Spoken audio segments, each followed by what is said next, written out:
मेरे लिए बेड पर चाय लेकर आई। मैं अभी नींद में था जब वो मेरे पास चाय देने आई तो मुझे लगा यह मेरी पत्नी नीलम है। मैंने उसे पकड़कर अपने पास कर लिया और उसके साथ मजाक करने लगा। वो भी मेरा साथ देने लगी। फिर जैसे ही मैंने आंखें खोल कर देखा तो यह नीलू थी। अपनी साली को देखते ही मैंने तुरंत उसे छोड़ दिया और उससे माफी मांगी। उसे इस तरह पकड़कर अपने पास करने से मेरे पूरे शरीर में तो बिजली सी दौड़ गई थी। इस बात को ना तो मैंने किसी से कहा ना ही मेरी साली ने, और बात आई गई हो गई। फिर दूसरे दिन मैं ऑफिस से थोड़ा जल्दी फ्री हो गया था, इसलिए घर जल्दी वापस आ गया। उस वक्त मेरी पत्नी बच्चे को लेकर मार्केट गई हुई थी। मुझे लगा शायद मेरी साली नीलू भी उसके साथ गई हुई है, क्योंकि घर में कोई भी दिखाई नहीं दे रहा था। मैं अपने कमरे में आया और कपड़े बदलकर सीधा वॉशरूम में चला गया। वॉशरूम का दरवाजा भी खुला हुआ था। जैसे ही मैंने वॉशरूम का दरवाजा खोला तो नीलू अंदर बिना कपड़ों के नहा रही थी। उसे इस हाल में देखते ही मेरी तो जैसे सांसें ही अटक गई। वह मुझे देखकर मुस्कुराने लगी और बोली, क्या हुआ जीजू, आपकी सांसें क्यों ऊपर नीचे हो रही है? उसकी खूबसूरती देखकर मैं कुछ पलों के लिए जैसे सुन्न सा हो गया था। फिर जल्दी से दरवाजा बंद किया और कहा कि दरवाजा अंदर से बंद करके नहाया करो, और उसे सॉरी बोलते हुए वापस अपने रूम में चला गया। उस रात मेरे दिमाग में नीलू का ख्याल आता रहा। उसको जिस हालत में देखा था वो बार बार मेरे सामने आ रहा था। इसी कारण मैं रात में अच्छे से सो भी नहीं पाया। लेकिन एक बात मुझे हैरान करती थी कि इतना सब होने के बाद भी मेरी साली को कुछ भी बुरा नहीं लगा और ना ही उसने ये बातें कभी अपनी दीदी से कही। फिर कुछ दिन ऐसे ही गुजरता रहा। इस बीच नीलू की हरकतें मुझे काफी अजीब लगने लगी थी।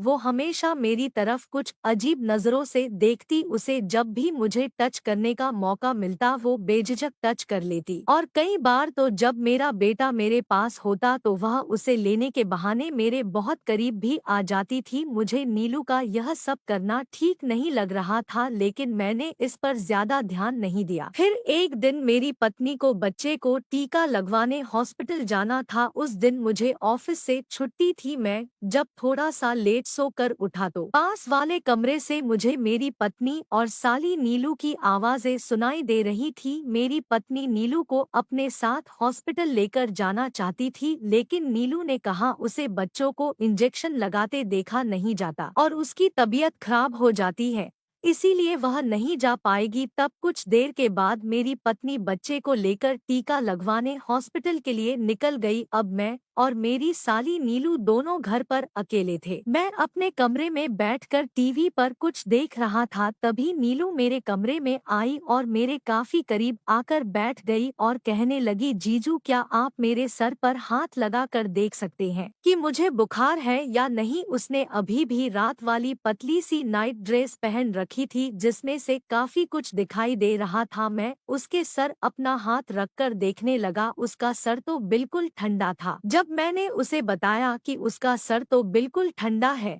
उसे बुखार बिल्कुल भी नहीं है, तो उसने थोड़ा मुस्कुराते हुए कहा, आपको तो मेरा असली वाला बुखार शायद नजर ही नहीं आ रहा। मैं उसकी बात समझ नहीं पाया और पूछा कि क्या मतलब? उतने में मुझे मेरी साली ने एक किस कर लिया। एक पल के लिए तो मैं जम सा गया। मुझे कुछ भी समझ में नहीं आ रहा था कि यह सब क्या चल रहा है। मैंने खुद को उससे दूर किया और कहा, नीलू यह सब ठीक नहीं है।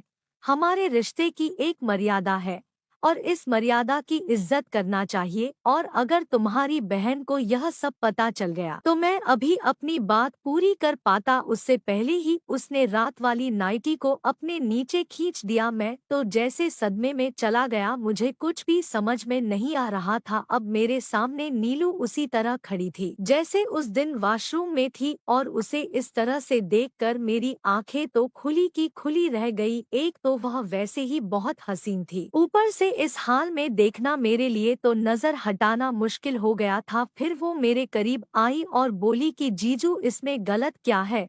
जब मुझे कोई दिक्कत नहीं है तो आपको इसमें क्या दिक्कत है? अब मैं निःशब्द हो गया था और मैं ना चाहते हुए भी खुद को उसके करीब जाने से रोक नहीं पा रहा था। फिर उसने मुझसे मजाक करना शुरू कर दिया, जो कि मुझे भी अच्छा लग रहा था। अब मैं भी अपने जज्बातों पर काबू नहीं रख पा रहा था और मैं भी अपना होश खो बैठा।